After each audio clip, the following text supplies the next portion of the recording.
Section formula అంటే ఏంటి? దీనివల్ల మనకు ఉపయోగం ఏంటి? అనేది మనం తెలుసుకుందాం.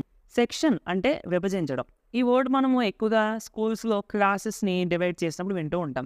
ఇప్పుడు ఎగ్జాంపుల్‌కి 10థ్ క్లాస్ ఉందనుకోండి. సెక్షన్ ఏ, సెక్షన్ బి లేదా సెక్షన్ 1, సెక్షన్ 2 అని అంటాం. అంటే ఏంటి?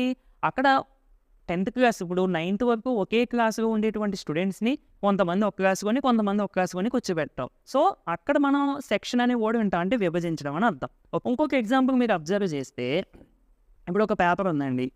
ఈ పేపర్. దీన్ని నేను ఎగ్జాక్ట్‌గా ఈ విధంగా హాఫ్ చేసేసి ఇప్పుడు చూడండి. అంటే హాఫ్ చేయడం మర్చిపోయి ఇప్పుడు నార్మల్‌గా ఈ పేపర్‌ని అబ్జర్వ్ చేస్తే ఇప్పుడు ఇదొక లైను. అవునా కదా? మ్యాథమెటికల్‌గా మనం మార్చుకుంటే గనక ఇదొక లైను. ఈ పేపర్‌ని ఈ లైను 2 ఈక్వల్ పార్ట్స్ చేసింది. అవునా కదండీ? అంటే ఈ లైను ఈ పేపర్‌ని 2 పార్ట్స్ వచ్చేలాగా విభజించింది.